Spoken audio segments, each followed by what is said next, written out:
Sea air. It's idyllic. People crave it. To live beside the seaside is considered a privilege, some sort of picturesque life that those living in cities can only dream of. That's the sort of thing they told me, my friends online. The part of growing up by the sea that others don't tell you about, or for the most part even consider, is the loneliness. The pool of friends and love interests is much smaller, especially in the tiny ocean towns. It's what drove me to a life of lurking the darkest corners of the internet, trying to satiate my need for some kind of human connection. I'm a horror fan. I've spent hours lurking this sub and a million other dark and interesting forums on the web. I won't name the place I found my friends. I wouldn't want others to go digging and end up in the sort of predicament I find myself in. After all, I'm sure most of you are just like me, merely looking for a scare before bed and someone to talk to.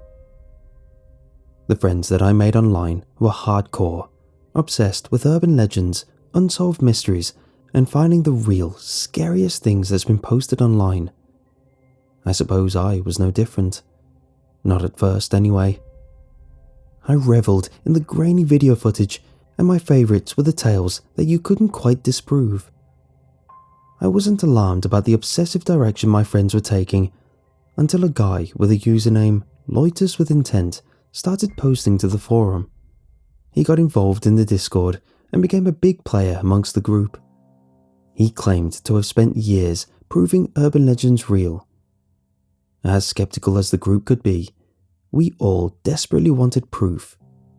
For even one of the mysteries that we had obsessed over to be real would have vindicated all the hours we spent discussing them. Loiters with Intent was the kind of guy that no one wanted to admit they were a little scared of. Whilst the others were sharing memes and JonBenet theories, he was sending us freaky videos from the depths of the web, with gore and jumps that looked perfectly realistic. When he sent us instructions to access one of the websites for a video, I knew that it had to be some deep web stuff. It didn't squash my curiosity. I'd always been fascinated by the idea of surfing the deep web, browsing the dark and mysterious corners of the internet to my heart's content.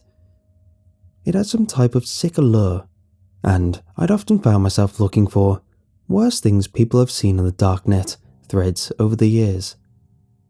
I followed the instructions to the letter and was met with a mostly black web page with a tiny video box in the middle. In red letters above the extra small video box were the words, "A Birth of a Legend." I wondered if Loiters with Intent had made it himself, in some poor attempt to scare us all. I wasn't very technological. I had only been able to access the website with instruction, so I had no idea how difficult or easy that might be. I pressed play, and the first thing I was confronted with was a beautiful girl. Man, she looked terrified, but she was so stunning. Long, wavy dark hair and deep brown eyes lured me in, but the terror that glazed them made me feel wholly uncomfortable. If the girl was acting, then she deserved an Academy Award before she ever said a word. If the cameraman backed up a bit, I could see that the girl was stood on an unfamiliar, empty beach. "Run," came a voice from behind the camera, a mocking and gloating man. "Please, it hurts so bad," the girl replied, voice cracking as she spoke directly into his camera.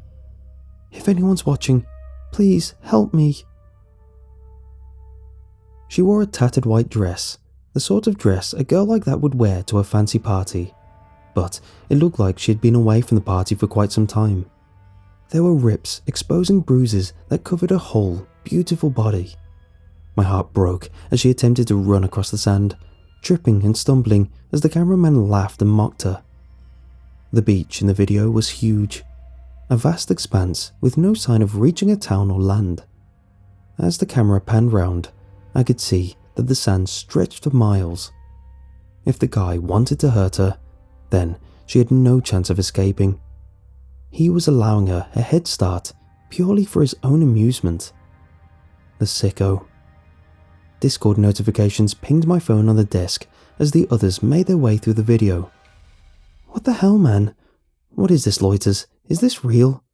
Ha, nice try, but this is definitely fake. I remained fixated on the video. The girl trying to run and hide in the open landscape with a choice between miles of sand or the thick barrier of rock pools that met the water. It was no choice at all, really. In her position, I probably would have just laid down and accepted my fate. The camera turned around to face the cameraman, fully clad in a balaclava. He lifted the mask just enough so that the viewers could see his ravenous smile. Well done to the highest bidder. This is for you. He walked towards the girl, his steps making a lot more progress than her frantic, panicked running. He wigged a screwdriver in front of the camera as he approached her, and she fell to the ground. Watching the video from the cameraman's POV felt voyeuristic, like it was me standing above the poor woman with a weapon, like I'd taken her there. I winced hard as he brought the screwdriver down with force and plunged it into her leg, then her arm, then her other leg. He hit every non-deadly area possible before finally sticking it deep into her eye, hovering as it forced its way into the socket like jelly, and the tip of the metal implement presumably reached the brain. He dragged and threw her body into a deep rock pool and turned the camera to face him one more time, balaclava still rolled up above his mouth. I hope you bottom feeders like that. Time for some real bottom feeders to enjoy her now. He laughed evilly, relishing what he'd done. I felt tears roll down my cheeks. It was too realistic. I felt responsible for not saving her, for her death, for making my way through an entire snuff film. I felt dirty. Then the video took a turn. The smile turned to an expression of shock before the killer dropped the camera. Sounds of screaming overtook, and I could hear my Discord notifications going wild, but I didn't stop to check them. I couldn't tear myself away from the screen. The screaming ended promptly, and the video shook as it was lifted to focus on the body of the cameraman, still clad in his balaclava, but now lying face up on the rock pools. I wish I could say he suffered like the girl did, but he was certainly dead. Most alarmingly, his entire face was covered with small, baby crabs, nipping away at chunks of mask, flesh, and then raw skin. I felt sick, fought back the bile, and pushed my computer chair about a foot back from the screen. The video turned around once more to face the new videographer. She was just as beautiful as before, despite the dark waves being a little distressed. Parts of her squished eye were smeared around the socket, and inside it were more of the tiny little crabs.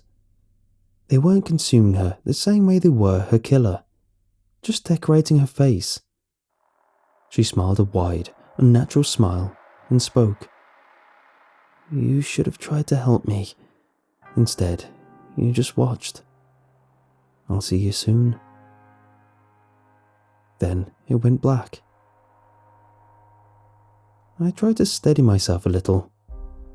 I'd seen what probably amounted to thousands of creepy and dark videos on the web, but never anything like that. Everything I'd seen before had a grain of skepticism about it, but something about what I'd just seen had felt so real. I wondered if it had been a live feed. If it had, was she really addressing me? It felt like she had. I lifted my phone to check the notifications, see what the others were saying about it. There were a ton of messages, mostly expressing pure shock and confusion, quite a few insisting it couldn't be real. The only one that stood out to me was a single message from Loiters with Intent. It said, "This video was part of a live stream on the deep web as a result of an auction held by a hitman. The winning bidder chose the girl from the party and the murder weapon. Rumors in those forums state that every viewer from the original stream found themselves drawn to the beach and disappeared mysteriously not long after watching. I never clicked play, but I knew you guys would. Prove it real, friends. Beware the crab woman." His message had made most of them laugh. They couldn't get over the ridiculousness of the crab woman, and in all honesty, every single one of us was desensitized to that stuff, some more than others. Monsters and creature features was something of a joke in our community, a subgenre to be mocked. A few of them even praised the video's production values, asking if Loiters had any more. But hours passed and no new message from him appeared. I didn't say anything else either. Something about the video made everything we were interested in seem dirty, sinister somehow. I couldn't get that beautiful girl out of my head, the sheer terror in her eyes at the start. Even if it was fake, those eyes would haunt my dreams. I thought about what Loiters had said too, and to be honest, living by the sea made me nervous.